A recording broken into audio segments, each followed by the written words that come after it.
တိုနီစတက်ရဲ့ armor တွေထဲမှာ Mark 15နဲ့ Mark 85က MCU မှာအကောင်းဆုံး armor တွေဖြစ်ပါတယ်။ဒါပေမဲ့အဲ့ဒီစုတွေမတိုင်ခင်အရန်ကျန်းတဲ့ armor တစ်ခုရှိပါတယ်။အဲ့ဒါကတော့ Hulkbuster ပဲဖြစ်ပါတယ်။ Hulkbuster ကနာမည်တိုင် Hulk ဒီကိုရည်ရွယ်ချက်နဲ့ဖန်တီးထားတာဖြစ်လို့အခြား armor တွေနဲ့အရွယ်စားအစားအလုံးကွာခြားပါတယ်။တိုနီစတက်က Hulk ထဲအရွယ်စားကြီးတဲ့ armor ကိုအသေးစိတ်ကစားသူကိုယ်တိုင်သေချာဖန်တီးခဲ့ပါတယ်။ comic ထဲမှာ Hulkbuster အပြင် Thorbuster ပါရှိပါတယ်။ဒါပေမဲ့အခုဗီဒီယိုမှာ Hulkbuster အကြောင်းကိုပြောမှဆိုတော့နောက်ဗီဒီယိုတွေကြာမှာ Thorbuster အကြောင်းကိုပြောပြပါမယ်။တိုနီယာ Genius တယောက်ပြီး Avenger ဖွဲ့ထဲမှာအကျဉ်းဆုံးဆိုတဲ့ ဟော်ကြီးထပေါက်ခဲ့ရင်ဒါမှမဟုတ်ဟော်ကြီးသာရန်သူတွေဘက်ရောက်သွားခဲ့ဆိုတဲ့အသည့်နဲ့အာမာကိုဘယ်သူမှမသိအောင်တိတ်တိတ်လေးတိဆောက်ခဲ့ပါတယ်။ရည်ရွယ်ချက်ကိုဟော့ကိုဖျက်ဆီးဖို့ဆိုတော့တီချာပေါဟော့တဲ့အရွယ်စားကြီးနေရပါမယ်။ဟော့ရဲ့အရက်က10ပေလေးလမ်းမှာပဲရှိပေမဲ့ Hulkbuster ရဲ့အမြင့်ကတော့17ပေထိရှိပါတယ်။အာမာရဲ့အမြင့်ဆုံး strength က185နဲ့ထိမနိုင်ပါဘူး။ Thanos ကိုသွေးထွက်အောင်ချခဲ့တဲ့ Mark 15တောင်တန်100ထိပဲမနိုင်ပါတယ်။ Hulkbuster ရဲ့ Rebel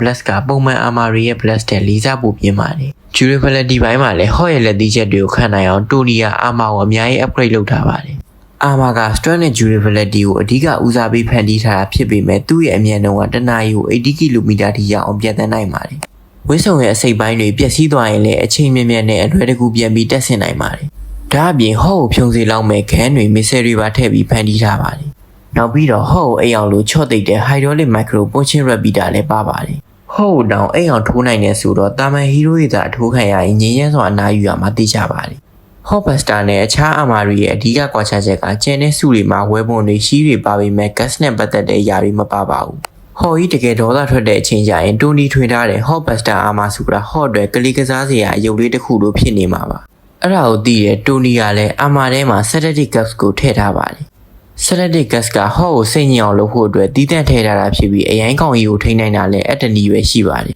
။ဒါပေမဲ့armor ကိုဝေးလိုက်တဲ့သူတိုင်းဟာ Hulk ကိုနိုင်သွားမှာတော့မဟုတ်ပါဘူး။ Infinity War ထဲမှာဆိုရင် Bruce Banner က Hulkbuster ဝစ်ပြီး Black Dwarf နဲ့ချခဲ့တာကိုအားလုံးမြင်မှုပြီးသားဖြစ်မှာပါ။ Bruce Banner အလူးလက်ခံရပြီး armor ရဲ့လက်တစ်ဖက်တောင်ပြုတ်ခဲ့ပါတယ်။ကံကောင်းပြီးညံကိုလွှာသုံးခဲ့လို့သာ Bruce မသိပဲ Black Dwarf ရှော့သွားတာပါ။အဲ့ဒါကြောင့်တိုနီရဲ့ Iron Man စုတွေကိုဝစ်ဆင်တဲ့သူတိုင်းကတိုနီလောက်ဘယ်သူမှမကြမ်းကြတာပါ။ဟုတ်ကဲ့ဒီဗီဒီယိုကတော့တိုနီစတက်ရဲ့ armor တွေထဲမှာကျွန်တော်အကြိုက်ဆုံး armor ဖြစ်တဲ့ Hulkbuster အကြောင်းကိုပြောထားတာဖြစ်ပါတယ်။နောက်ဗီဒီယိုတွေမှာလည်းအခုလိုစိတ်ဝင်စားစရာကောင်းတဲ့အကြောင်းတွေကိုပြောမှဖြစ်လို့စောင့်မျှော်ပေးကြပါဦး။